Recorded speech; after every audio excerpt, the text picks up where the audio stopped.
আসসালামু আলাইকুম। বর্তমানে কাজের চাপ একটু বেশি। এই কাজের মধ্যেও আজকে খুবই গুরুত্বপূর্ণ একটা কাজ আমাদেরকে করতে হবে। আজকে সারাদিনই প্রায় আমাদেরকে রান্না করতে হবে। গত 2 দিন আগে মসজিদে তাবলিগ জামাতের ভাইরা এসেছেন, যদিও তারা নিজেরা রান্না করে খান, এটা আপনারা সবাই জানেন। সারা বাংলাদেশে এই সিলসিলা চালু রয়েছে। তবে আমাদের এখানে ব্যাপারটা একটু ভিন্ন। এর কারণ হচ্ছে আমাদের এখানে 3 দিনের জন্য যে তাবলিগ জামাতের ভাইরা আসেন তাদের খাবারের দায়িত্ব আমাদের এলাকাবাসী নিয়ে থাকেন। এটা মূলত ওনারা দূর থেকে আসেন, ওনাদের আতিথেয়তার কারণে আমরা এটা করে থাকি আলহামদুলিল্লাহ। তো আজকের দিনের আতিথেয়তার দায়িত্বটা আমাদের পক্ষ থেকে নেওয়া হয়েছে। তাই সকালবেলা আমরা চলে এসেছিলাম মকসুদপুরে, এটা অনেকেই চিনেন হয়তো। তো আমরা এখান থেকে সকালের নাস্তাটা নিয়ে যাব, কাজের ফাঁকে দুপুরের রান্নাটা আমরা করব ইনশাআল্লাহ, এবং রাতের যে খাবারটা রয়েছে বা রাতের যে রান্নাটা রয়েছে সেটা যা যা লাগে সমস্ত কিছু আমরা দিয়ে দেব, ওনারা রান্না করে নেবেন ইনশাআল্লাহ। তো সকালের নাস্তা হিসেবে আমরা নিয়ে নিয়েছি ভুনা খিচুড়ি, ডিম এবং বিভিন্ন ধরনের ভর্তা। ফজরের নামাজের পর ওনারা দাওয়াতি কাজে বের হয়ে যান। এরপরে নাস্তা খাওয়ার যখন সময় হয় তখন ওনারা মসজিদে আবার ফেরত আসেন। তো ওনারা ফেরত আসার সাথে সাথেই ওনাদের খাবারটা আমরা মসজিদে পৌঁছে দিয়েছি আলহামদুলিল্লাহ। তো এরপর বাড়িতে এসে দুপুরের রান্নাটার প্রস্তুতি আমরা নিয়ে নিচ্ছিলাম, যেহেতু আমরা দুপুরের রান্নাটা নিজেরাই করবো এবং বিকালেরটা ওনারা নিজেরা করবেন। তো রান্না করার জন্য আমাদের বিশাল বড় একটা কড়াই রয়েছে। এই কড়াইয়ের মধ্যে মূলত হচ্ছে আমরা ঘি তৈরি করি, যদিও আমরা এখন আপাতত এই কড়াইয়ের মধ্যে ঘি তৈরি করি না। ঘি তৈরি করার জন্য বড় একটা তাফাল আমরা তৈরি করেছি, যেটা ভিডিওতে আপনাদেরকে দেখাবো ইনশাআল্লাহ সামনে কোনো দিনে। তো দুপুরের খাবার হিসাবে এখন আমরা রান্না করব গরুর মাংস এবং ডাল, এর সাথে ভাত। তো গরুর মাংস রান্না করার জন্য আমরা একেবারে খাঁটি পিওর সরিষার তেল দিয়ে গরুর মাংস রান্না করব, যাতে করে এটার স্বাদ অনেক বেশি বেড়ে যায়। এটা আপনারা অনেকেই হয়তো জানেন যে গরুর মাংস যদি সরিষার তেল দিয়ে রান্না করা হয় স্বাভাবিকের তুলনায় ওই গরুর মাংসের স্বাদ অনেক গুণে বেড়ে যায়। তো রান্নার জন্য ঘাস কেটে আসার পর সজীব মামা আমাকে হেল্প করতেছিলেন, কারণ আমাদের বাকি যারা রয়েছেন তারা বিভিন্ন কাজে ব্যস্ত রয়েছেন। আমরা দুইজনই একটু ফ্রি ছিলাম, কারণ আমরা ঘাস কেটে এসেছি এবং অন্যান্য কাজগুলি সেরে এসেছি।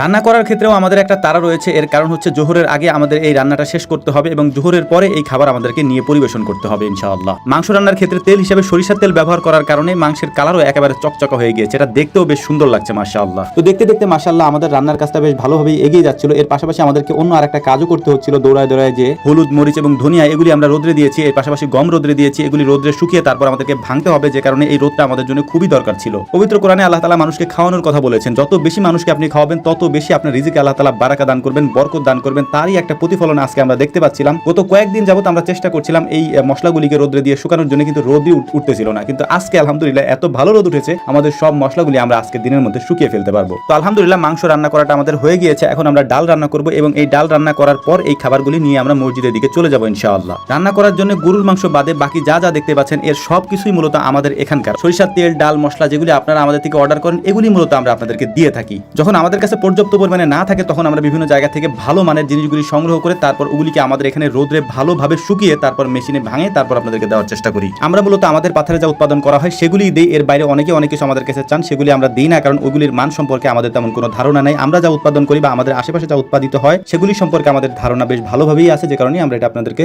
নির্দ্বিধায় দিতে পারি। তো